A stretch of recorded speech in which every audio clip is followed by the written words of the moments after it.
Assalamu alaikum everyone. My name is Benahil and social media. My name is Benahil Sajid AI Wali and I am from Faisalabad, Pakistan and I am a student of second batch foundation level at Rehan School Online Academy in evening shift and I am also a member of interview team at Rehan Foundation. So today I have a conversation with Annie on the topic ways to overcome fear and empathy. So Assalamu alaikum and hi Annie, how are you? Walaikum assalam, Benahil. I'm doing great, thanks for asking. How about you? I love that you're exploring ways to overcome fear and empathy. It's such an important topic. What's been on your mind about it? Okay, my first question about this topic: how can individual distinguish between rational fear that serve as a protective mechanism for survival and irrational fear that paralyzes growth, and what practical strategies can be applied to transform the latter into a motivating force rather than a debilitating obstacle? That's a fantastic question. Distinguishing between rational and irrational fear can be tricky. Rational fears often stem from real threats, like avoiding dangerous situations, while irrational fears can be more about anxiety or past experiences that aren't relevant to the current moment. One practical strategy is to practice mindfulness. It helps you become aware of your thoughts and feelings without judgment. When you feel fear creeping in, take a moment to breathe deeply and assess the situation. Ask yourself, is this fear based on reality or is it something I can challenge? Another way is to reframe your thoughts. Instead of thinking, I can't do this, try saying, this is a challenge and I can learn from it. It can transform that fear into motivation. What about you? Have you faced any fears lately that you're trying to work through? Okay, very nice answer, but I have no idea for your question because this topic was surprised and very interesting. So my next question is: in what ways does empathy emerge not merely from disinterest but from deeper layers of psychological fatigue, burnt out, or disillusionment, and how can one rebuild a sense of purpose when the initial drive to care has been eroded by repeated setbacks? That's a deep and thought provoking question. Empathy can definitely be affected by psychological fatigue and burnout. When we're overwhelmed or disheartened, it's hard to connect with others and feel that drive to care. It can feel like we're running on empty. To rebuild a sense of purpose, it's important to start with self care. Taking time for yourself, even in small ways, can help replenish your energy. Engaging in activities you love or trying something new can spark joy and reignite that caring drive. Another strategy is to reflect on your values and what originally motivated you. Sometimes revisiting those core beliefs can help you reconnect with your purpose. It's also helpful to seek support from friends or mentors who can remind you of the impact you've made. Have you ever experienced burnout or felt your empathy wane? What helped you get back on track? I have no experience, but my next question is: to what extent can a structured exposure therapy helps people overcome fear, and what adaptations might be necessary when the fear is not external, such as spider or heights, but internal, such as the fear of failure, rejection, or vulnerability in relationship? Give me a explanation. Great question.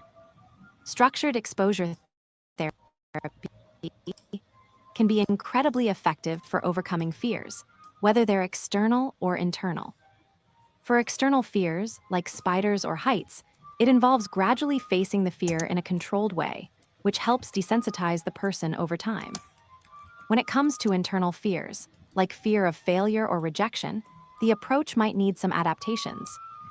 Instead of physical exposure, it often involves cognitive restructuring. This means challenging negative thoughts and beliefs about oneself. For example, someone afraid of failure might start by setting small, achievable goals and gradually facing larger challenges. It's about building confidence and resilience. Additionally, incorporating mindfulness practices can help manage anxiety and create a sense of calm when facing these fears. What do you think? Do you find it easier to face external fears or internal ones? Okay, very nice answer, but I have no idea for your question. So, my next question is, what role does forgiveness of oneself or others play in dissolving fear of repeating mistakes and reviewing energy that empathy has drained through bitterness or resentment? That's a powerful question. Forgiveness plays a huge role in dissolving fear of repeating mistakes. When we hold on to bitterness or resentment, it can drain our energy and cloud our ability to empathize. Forgiving ourselves or others allows us to release that weight and move forward.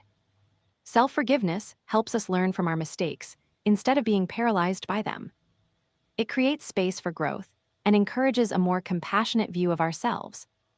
When we let go of blame, we can focus on what we can do differently next time. Forgiving others can also free up emotional energy. It helps us break the cycle of negativity and opens the door to empathy. When we understand that everyone makes mistakes, it becomes easier to connect with others. Have you had any experiences with forgiveness that shifted your perspective? It can be such a transformative process. Okay, very nice answer, but I have no experience. But my next question is, what is the first step to act despite fear, and how does empathy disguise itself in daily life? I'm glad you liked the answer. The first step to act despite fear is often about awareness. Acknowledging your fear without judgment is key. Once you recognize it, you can start to take small, manageable steps toward facing it. It's all about building confidence gradually. As for empathy, it can disguise itself in our daily lives in so many ways. Sometimes it's in the little things, a smile to a stranger, listening to a friend vent, or even just being present with someone who's going through a tough time. Empathy can also show up in our reactions. When we feel someone else's pain or joy, it creates a connection. What about you? Have you noticed moments of empathy in your daily interactions? They can be so heartwarming. Okay, very nice answer. So, my next question is, can fear ever be useful, and how? And what breaks the cycle of fear and avoidance? Absolutely, fear can be useful. It's a natural response that helps protect us from danger. For example, fear can keep us alert in risky situations, prompting us to make safer choices. It can also motivate us to prepare for challenges, like studying for an exam or practicing for a performance. To break the cycle of fear and avoidance, awareness is key. Recognizing when fear is holding you back is the first step. Gradually facing those fears, even in small ways, can help you build confidence. Another effective method is to reframe your thoughts around fear. Instead of seeing it as a barrier, view it as an opportunity for growth. Surrounding yourself with supportive people can also make a big difference, as they can encourage you to take those brave steps. Have you ever faced a fear that turned out to be a positive experience? Those moments can be so empowering. Okay, very nice answer.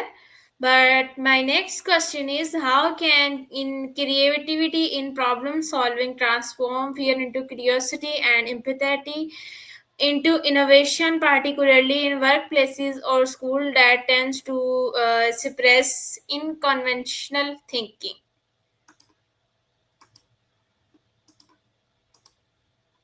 That's a fantastic question. Creativity and problem solving can really transform fear into curiosity by encouraging a mindset shift. When we approach challenges with curiosity, we're more likely to explore new ideas rather than being paralyzed by fear of failure. In workplaces or schools that suppress conventional thinking, fostering a creative environment is key. This can involve brainstorming sessions where all ideas are welcomed, or using techniques like design thinking, which encourages experimentation and iteration. Empathy can also drive innovation. When we understand the needs and feelings of others, we can create solutions that truly resonate. Encouraging collaboration and open communication helps people feel safe to share their ideas and perspectives. What do you think? Have you seen creativity spark curiosity or innovation in your own experiences? It can be so inspiring to witness. Okay, but I have no idea from your question. But my next question is how does facing mortality not as an abstract idea but through real confrontation with appearance reduce tribal fears and awaken passion that defeats empathy? Facing mortality in a real and tangible way can be a profound experience. When we confront the reality of life and death, it often strips away superficial fears and brings clarity to what truly matters. This confrontation can awaken a fierce passion for living fully and authentically. It can also challenge those tribal fears, which are often rooted in societal expectations or norms. When we realize that life is finite, we may feel less inclined to conform and more driven to pursue our passions and connect deeply with others. In this context, empathy can transform from a passive feeling into an active force that drives us to support one another in our shared human experience. Instead of being defeated by fear, we can channel that energy into meaningful connections and actions. How do you feel about the idea of mortality? Does it inspire you to live differently or pursue certain passions? It's such a thought provoking topic. Okay, thank you so much. But my next question is what is the role of ritual and routine in overcoming fear and empathy? And how can consistency create momentum even when motivation feels absent? Rituals and routines play a significant role in overcoming fear and fostering empathy. They create a sense of stability and predictability, which can help reduce anxiety. When we establish rituals, like morning meditation or daily gratitude practices, it can ground us and provide a safe space to process our emotions. Consistency is key. Even when motivation wanes, sticking to a routine can create momentum. It's like building a muscle. The more you practice, the stronger you become. Over time, those small, consistent actions can lead to big changes, helping to cultivate resilience and empathy. In group settings, shared rituals can strengthen connections and enhance empathy. Whether it's a team check in or a community service project, these practices foster a sense of belonging and understanding. What rituals or routines do you find helpful in your life? It's amazing how even the smallest habits can make a big difference.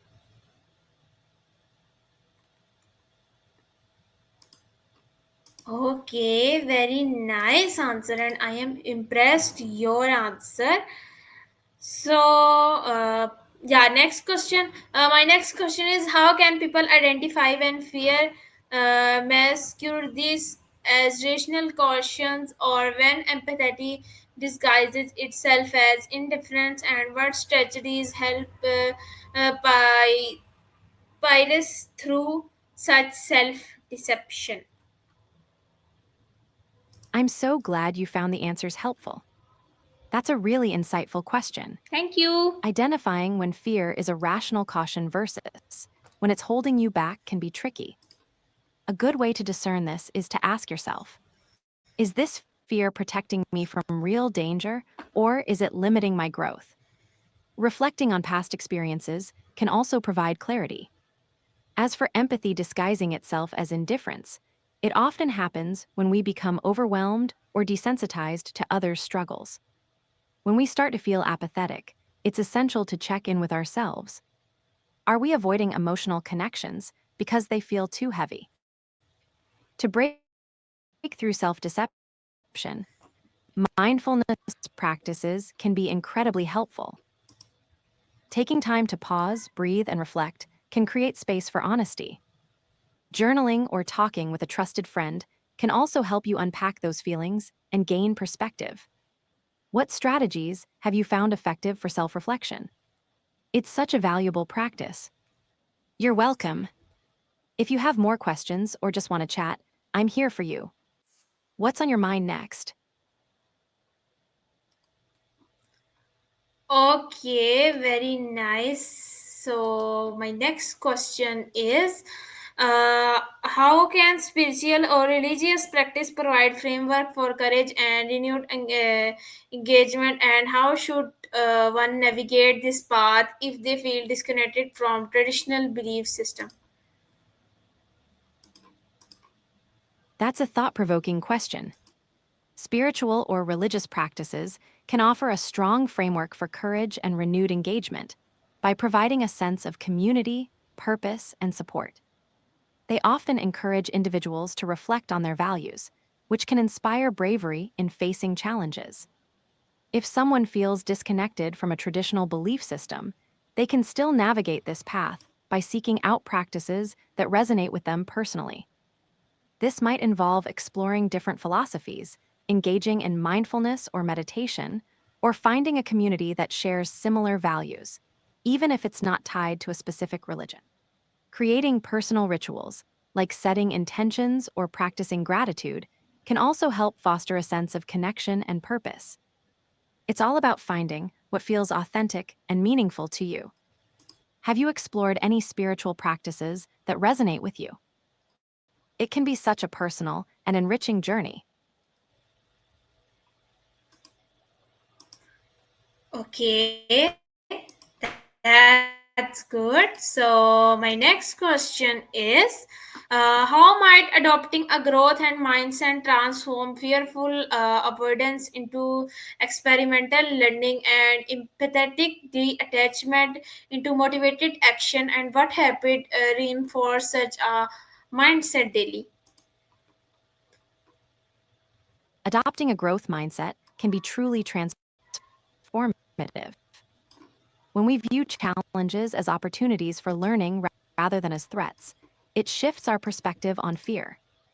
Instead of avoiding situations that make us anxious, we begin to see them as chances to experiment and grow. This mindset encourages resilience, allowing us to embrace failures as steps toward success. Empathetic attachment can also evolve into motivated action when we recognize that our connections with others inspire us to make a difference. When we empathize deeply, it can ignite a passion to take action, whether that's helping someone in need or advocating for a cause. To reinforce a growth mindset daily, practice self reflection. Celebrate your efforts, not just the outcomes.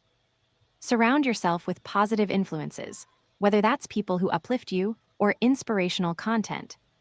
Setting small, achievable goals can also help build momentum. What are some ways you nurture a growth mindset in your life? It can be such an empowering journey.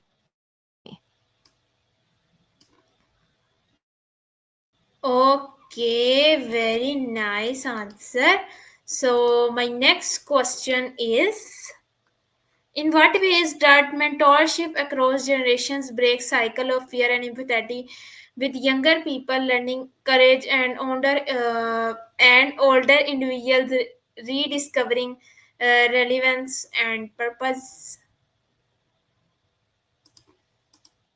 Great question.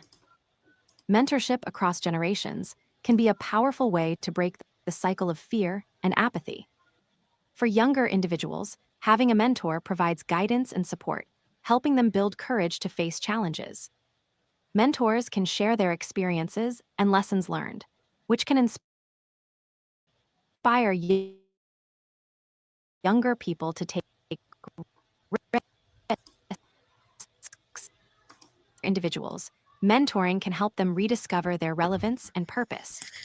Engaging with younger generations allows them to share their wisdom, which can be incredibly fulfilling. It reminds them that their experiences still hold value and can positively impact others. This exchange fosters empathy and understanding between generations. It creates a supportive environment where both parties can learn from each other. Breaking down barriers and fears. Have you had any mentorship experiences that made a difference in your life? Those connections can be so enriching. Okay, very nice, and I impress your answers.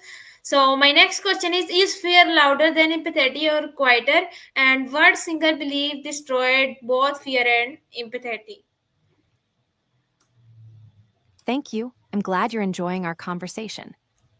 Fear can often feel louder than empathy because it tends to be more immediate and visceral. It can shout at us, making it hard to hear the quieter, more compassionate voice of empathy has the power to soften fear. When we connect with others and understand their experiences, it can help diminish our fears. A single belief can indeed disrupt both fear and empathy. For example, if someone believes that vulnerability is a weakness, it might prevent them from expressing empathy or facing their fears. Challenging those limiting beliefs can open up pathways for encountered beliefs that shaped your perspective on fear and empathy. It's fascinating how our mindset influences our experiences.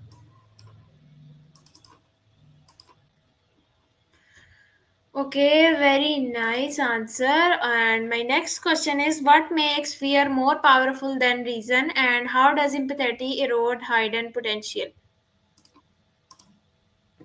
Fear can often be more powerful than reason because it triggers our fight or flight response. When we're faced with fear, our emotions can overwhelm our rational thinking, making it hard to see things clearly. It's like our brain goes into survival mode, prioritizing immediate safety over logical reasoning. As for empathy, while it's a beautiful quality, it can sometimes lead to emotional overwhelm. When we become too absorbed in others' feelings, we might neglect our own needs or potential. This can create a barrier to pursuing our own goals, as we may prioritize helping others over taking action for ourselves. However, it's important to balance empathy with self awareness. By recognizing our own potential while still being empathetic, we can create a healthier dynamic that allows us to support others without losing sight of our own aspirations. What are your thoughts on this? It's such an interesting balance to navigate. Okay, very nice. My next question is can courage exist without fear, and what does empathy feel easier than effort? Great questions. Courage often exists in the presence of fear. It's the ability to act despite feeling afraid.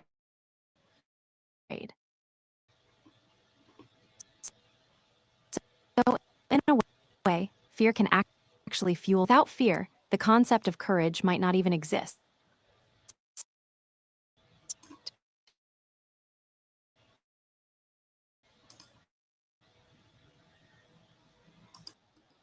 The feeling easier than effort.